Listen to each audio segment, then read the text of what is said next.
Hello friends, आपका स्वागत है सिविलियन क्लासेस में। तो प्यारे बच्चों, आज हम स्टार्ट करने जा रहे हैं यूनिट नंबर 4, जिसका नाम है इन्वेस्टिगेशन एंड रिजर्वायर प्लानिंग। क्या नाम है? Investigation and reservoir planning. प्यारे बच्चों, ये आपका लास्ट यूनिट है। इसके अलावा जितने भी यूनिट थे आपको कंप्लीट कर दिया गया है। तो आज हम पढ़ेंगे यूनिट नंबर 4, जो कि आपका सबसे लास्ट यूनिट है। तो हम आज इसके बारे में चर्चा करेंगे। तो प्यारे बच्चों, पहले तो ये समझिए इन्वेस्टिगेशन एंड रिजर्वायर प्लानिंग में क्या पढ़ेंगे।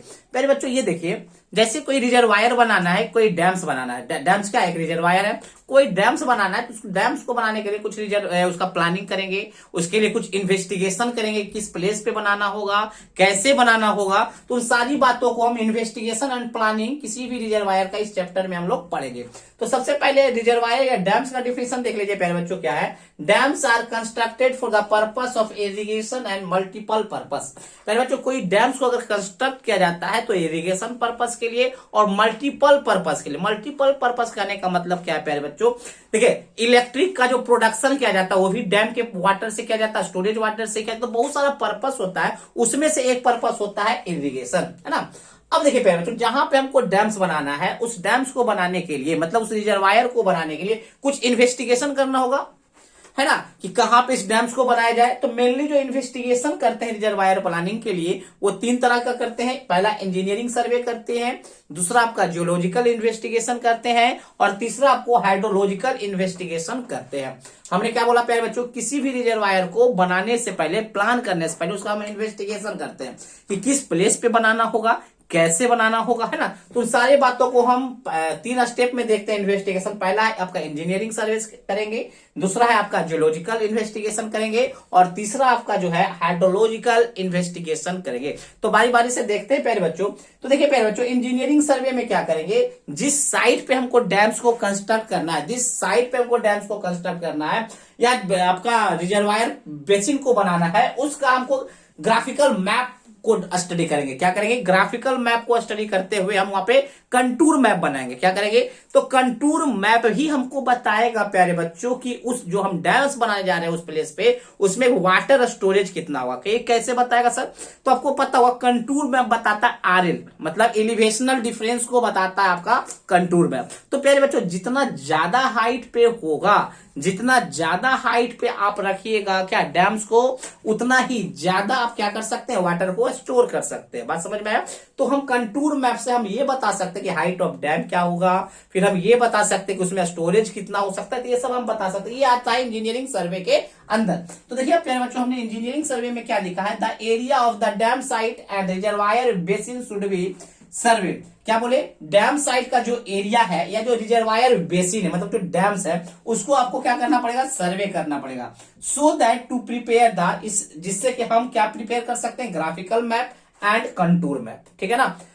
फ्रॉम द कंटूर मैप से हम क्या करेंगे? The storage capacity of reservoir should be fix, जिससे हम रिजर्वायर का स्टोरेज कैपेसिटी फिक्स कर सकते हैं by a certain height of dam. Height of dam मतलब जितना ज्यादा हाइट होगा डैम्स का, उतना ही ज्यादा स्टोरेज कैपेसिटी होगा। ठीक है ना प्यारे बच्चों। तो प्यारे बच्चों, हाइट ऐसा तो नहीं है कि हम 50 मीटर का कर देंगे, वो तो सॉइल पे डिपेंड करेगा, फाउंडेशन पे डिपेंड करेगा, उसके जियोलॉजिकल मैप पे डिपेंड करेगा। तो यही बात बोला गया है प्यारे बच्चों कि इंजीनियरिंग सर्वे में हम लोग क्या करते हैं? जिस साइट पे हमको डैम को कंस्ट्रक्ट करना है, वहां पर जाकर या जिस प्रकार के हमको रिजर्वायर बनाना है, उसका प्लानिंग करके हमको क्या करना होगा? एक हमको ग्राफिकल मैप्स बनाना है, और उसके बाद कंटूर मैप बनाना है। उस कंटूर मैप्स की मदद से हम बता सकते हैं, हम ये फिक्स कर सकते हैं कि किसी डैम्स में कितना स्टोरेज कैपेसिटी होगा, और उस स्टोरेज कैपेसिटी के लिए हम कितना हाइट का डैम्स बना सकते हैं। ठीक है प्यारे बच्चों। तो ये हमारा था इंजीनियरिंग सर्वे। अब हम देखेंगे जियोलॉजिकल इन्वेस्टिगेशन। तो पहले आप इसको नोट डाउन कर लीजिए।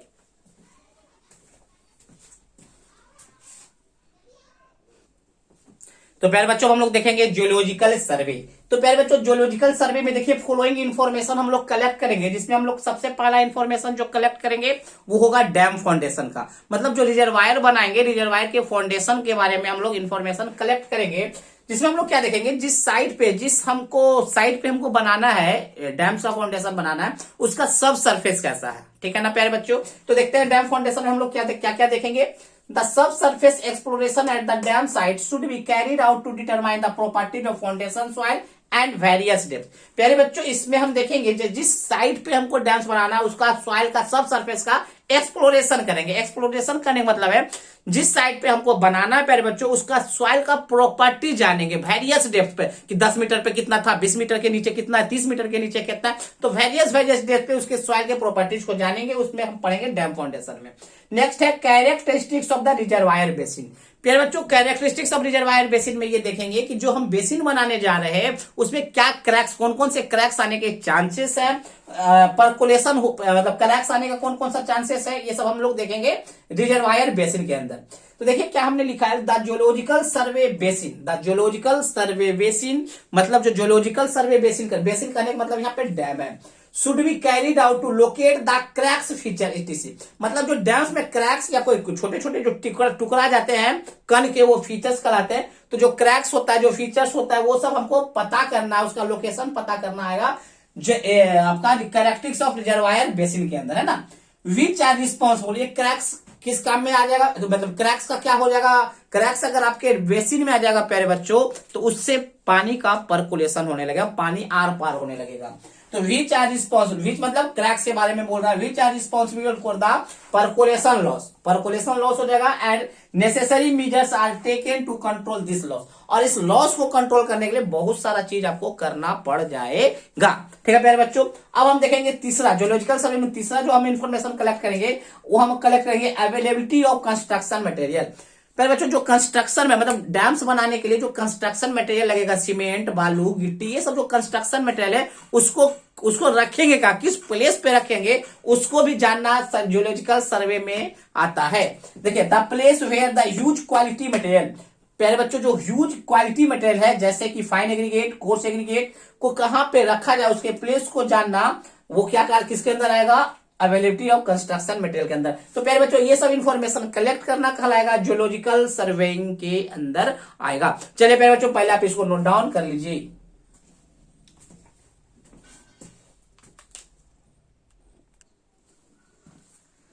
तो देखेंगे प्यारे बच्चों अब हम लोग देखेंगे हाइड्रोलॉजिकल सर्वे के बारे में देखेंगे। देखिए प्यारे बच्चों हाइड्रोलॉजिकल सर्वे में हम लोग क्या करते हैं, मान लीजिए हमने रिजर्वायर बनाने का कोशिश कर रहा था, कौन सा एक डैम है ना, डैम्स। अब देखिए प्यारे बच्चों हम लोग यहाँ पे पानी है, ये अपस्ट्रीम साइड है, तो सबसे पहले हम रेनफॉल रिकॉर्ड करेंगे कि उस एरिया में रेनफॉल को रिकॉर्ड करेंगे कितना पानी रेनफॉल के थ्रू आ रहा है, ताकि हम ये बता सके कि इसमें रन ऑफ का एस्टिमेट कर सके।